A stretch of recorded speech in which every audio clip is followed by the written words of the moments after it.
Imagine waking up in the dead of night. No noise, no light, just an overwhelming sense that something is watching you. These aren't your typical nightmares. These are true stories that unfold when the world is asleep, when the shadows stretch a little longer, and when help feels impossibly far away. Hi guys, welcome back to the channel. In today's chilling episode, we dive into 3 terrifying real-life horror stories that all occurred during the dead of night. From unexplained intrusions to terrifying visions and near-death encounters, these tales will make you think twice before turning out the lights. Let's jump into it. Story 1. The Reflection by Lily Saunders. My name is Lily Saunders, and I've always considered myself a rational person. I don't scare easily, I don't believe in ghosts, and I've never bought into the whole haunted mirror thing. But something happened to me during my sophomore year of college that shook my belief in everything I thought I knew. Something I still can't explain. And it all started with a mirror in the dead of night. At the time, I was living off campus in a small 2-bedroom apartment with my roommate, Nicole. The apartment wasn't anything fancy, just a quiet little unit in an older complex about 10 minutes from campus. We were both juggling part-time jobs and full-time classes, so we didn't get much time to just hang out. That weekend, Nicole had gone to visit her parents for a couple of days, and I had the apartment to myself. Now I loved having the place alone. I planned a lazy Friday night, ordered takeout, put on some horror movies, and wrapped myself in a thick blanket on the couch. There's something weirdly satisfying about watching scary stuff when you know you're safe and cozy. Or at least you think you are. I stayed up way too late watching old VHS-style horror flicks on my laptop. The last time I glanced at the clock, it was just after 1:45 a.m. At some point, I must have fallen asleep with the blanket pulled up to my chin. The next thing I remember was waking up suddenly. Not groggy or slowly, but with that jolt you get when something just feels wrong. The apartment was completely silent. Not the normal late-at-night kind of quiet. It was the kind of silence that almost feels alive, like the whole world is holding its breath. I looked around, half expecting to see Nicole walk in and drop her bags. But then I remembered I was alone. The lights were all off. My laptop had died, and the only light in the room came from the little green glow of our Wi-Fi router, blinking steadily from the corner. Then I felt it, this overwhelming, skin-prickling sensation that I wasn't alone. At first I stayed perfectly still, telling myself it was just leftover fear from the movies. But the longer I sat there, the more convinced I became that something wasn't right. It felt like there were eyes on me, heavy, watching. That's when I noticed the hallway mirror. There was this old full-length mirror that came with the apartment. It had one of those tarnished brass frames and sat leaned up against the wall in the hallway, just between our bedrooms. We'd never hung it up because the backing was cracked and neither of us had a drill, so it just rested there, angled slightly. I could see it from where I was lying on the couch, and in it, I could see myself. But I could also see something else. Someone, or something, was standing behind me. I didn't move. I couldn't.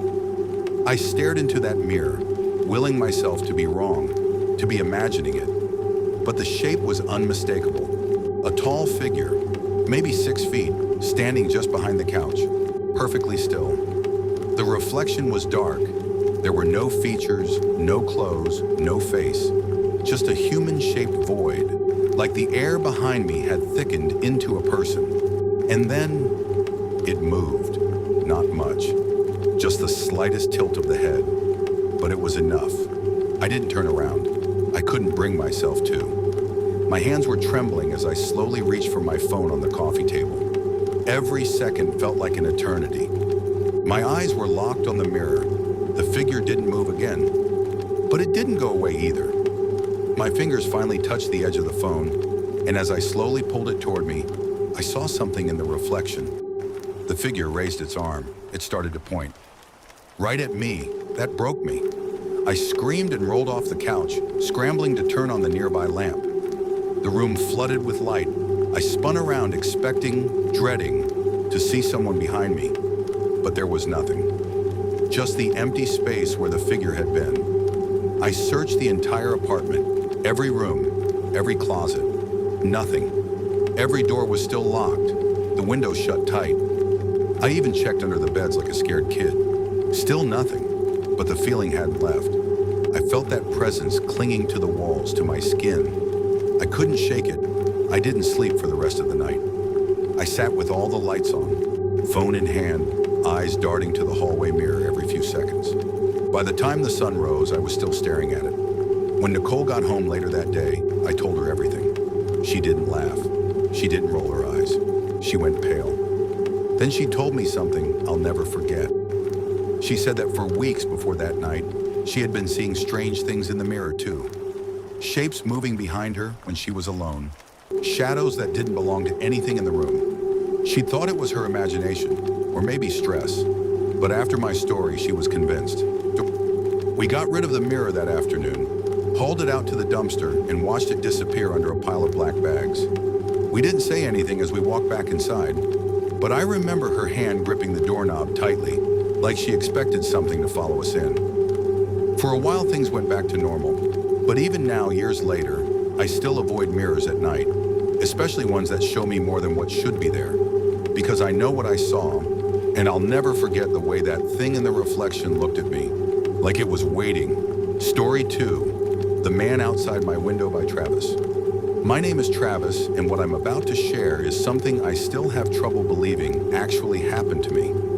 I was never the kind of person who believed in the supernatural. I always thought horror stories were just entertainment, something to laugh at or tell around a campfire. But then 2 years ago, I experienced something in the dead of night that shook me to my core and made me question everything. At the time, I had just finalized a bitter divorce and was in a pretty dark place mentally and emotionally. I needed to get away from everything and everyone. So I bought a small secluded cabin deep in the woods of rural Colorado. It was the kind of place people dream about when they say they want peace and quiet. No neighbors for miles, tall pine trees in every direction, and nothing but the sounds of birds and the wind rustling through the leaves. It was supposed to be a fresh start. I spent most of my days fixing up the place, reading, or going on long hikes. At night, I'd sit by the fireplace with a book and a drink, enjoying the solitude. And for the first time in a long while, I felt okay, until that night. It was around 2 a.m., one of those pitch black nights where the moon is hiding and the forest outside feels like a wall of darkness pressing against your windows. I was in the kitchen, sitting at the little table by the back window, reading an old Western novel. I wasn't tired yet. Insomnia had become a close companion by then, so I just kept reading, sipping coffee and letting the silence fill the room. But at some point, I began to feel it, that weird instinctive tingle you get when something's wrong. It wasn't a sound or a sight, just a shift in the air, like the stillness had grown too still, the kind that makes the hairs on your arm stand up. I tried to ignore it at first. I figured I was just psyching myself out. But then came the tapping. At first it was soft, barely audible, just a faint tap, tap, tap from the window directly behind me. I thought maybe it was a branch swaying in the wind or a raccoon scurrying around outside. Still, something made me hesitate before turning around. There was no breeze. I hadn't heard any wind all night, and that part of the cabin didn't have any trees close enough to reach the window. Slowly, my heartbeat picking up, I turned my head and looked over my shoulder. Standing on the other side of the glass, no more than a foot away from me, was a man. I froze. I didn't scream. I didn't run. I just sat there staring at him because my brain couldn't quite process what I was seeing. He looked wrong, like something trying very hard to look human, but not quite getting it right. His skin was pale, almost grayish, stretched tight over his skull. His eyes were sunken but wide, too wide, and locked directly onto mine. His mouth was twisted into a smile that felt impossible, like it had been carved into his face rather than formed naturally. He didn't move. He didn't blink. He just stood there watching me through the glass. My breath caught in my throat. I reached for my phone on the table without taking my eyes off him. My fingers fumbled across the wood, finally wrapping around the device. As I looked down to unlock the screen, the tapping stopped. I looked up, and he was gone. I leapt from the chair, knocking it over as I rushed to lock the door. I grabbed my flashlight, threw on my boots, and against every instinct screaming in my head, I ran outside to check. The cold night air hit me like ice, but I didn't feel it. My adrenaline was in overdrive. I shined the light in every direction, calling out, "Hey, who's there?" Over and over, but there was nothing. No sound, no movement, and strangest of all, no footprints.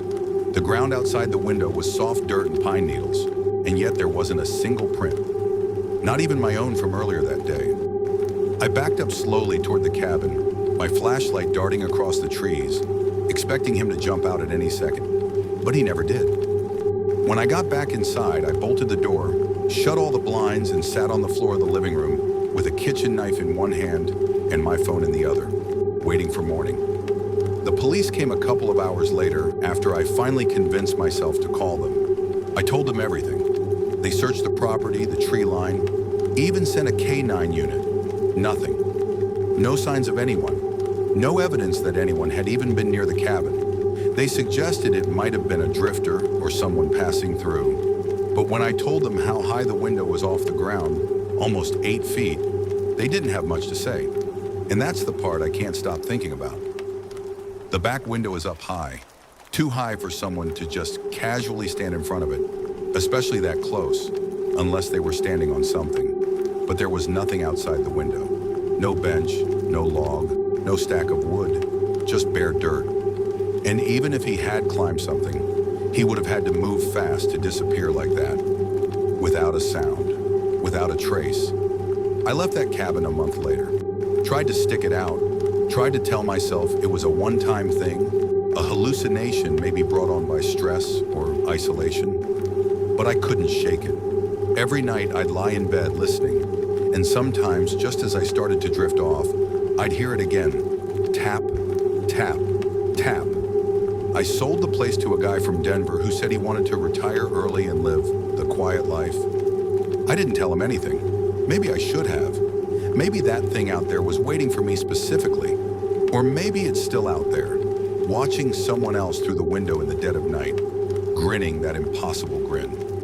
All I know is that I'll never live that far from town again, and I haven't looked out of a dark window since. Story 3, The Last Call by Natalie Harper. My name is Natalie Harper, and I used to work the night shift at a 24-hour diner on the edge of town. It wasn't one of those cute retro places with neon lights and checkerboard floors. It was older, quieter, tucked between a dying gas station and a storage facility that always gave me the creeps. We had regulars, sure, and the occasional trucker or night owl coming through. But for the most part, those shifts were long stretches of nothing. The quiet would settle in like a heavy blanket, and I'd find myself wiping down clean counters just to stay busy. But I liked it. It gave me time to think, to be alone. That was until the night everything changed, the night I got the last call. It was around 3:40 a.m. on a Tuesday morning, dead quiet, no customers. The only sound was the faint buzz of the fluorescent lights overhead and the occasional clang from the kitchen where Mike, the overnight cook, was cleaning up. He was a big guy with a gruff voice, always chewing toothpicks, and rarely said more than a few words.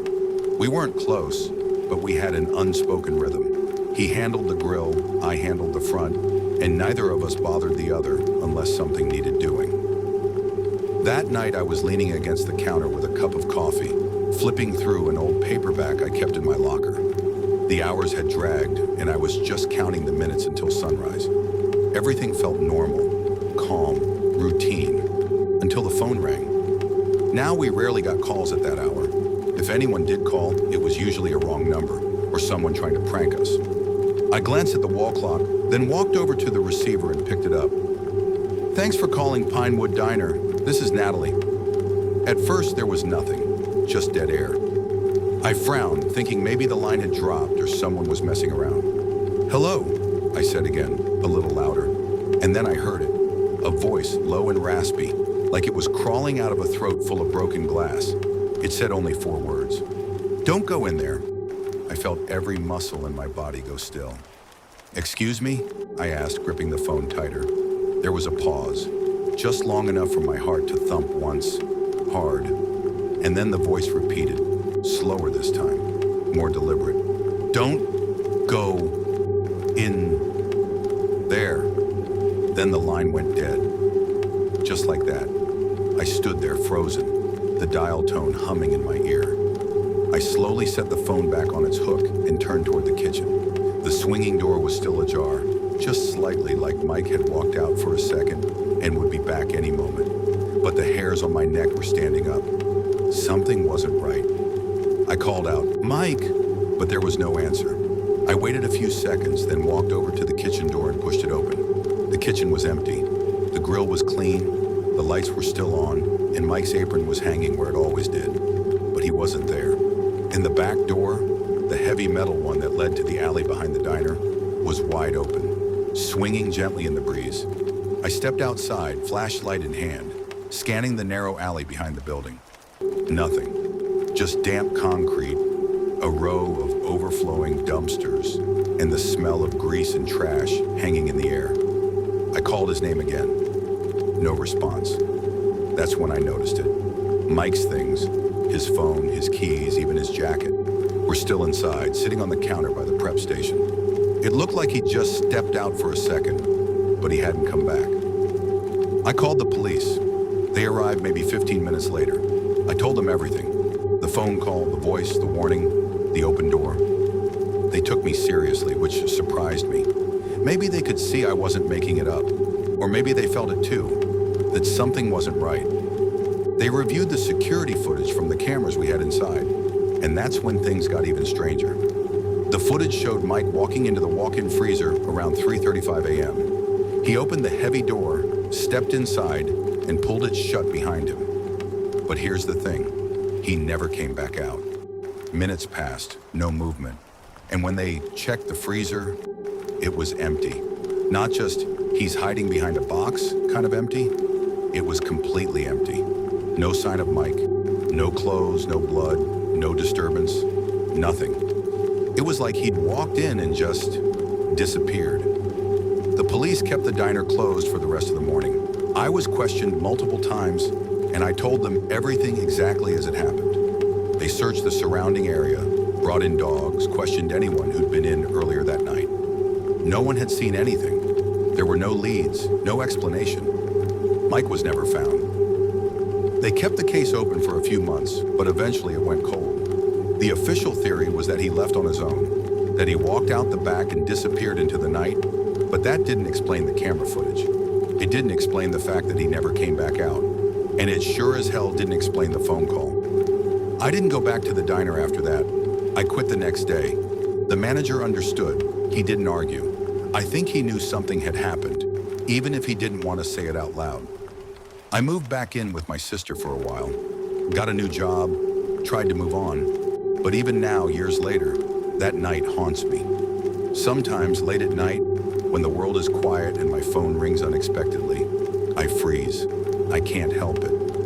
I hear that voice in my head, whispering those same 4 words, "Don't go in there." And sometimes I wonder, what would have happened if I had listened a few seconds too late? What if it had been me in the freezer? Maybe I wasn't the one being warned. Maybe the call came just in time. Thanks for watching. If you like this video, please like, share, and subscribe to our channel for more creepy stories. Which of these true stories gave you a chilling experience? Let us know. Until next time, stay curious, stay safe, and remember, sometimes the scariest stories are the ones that are real.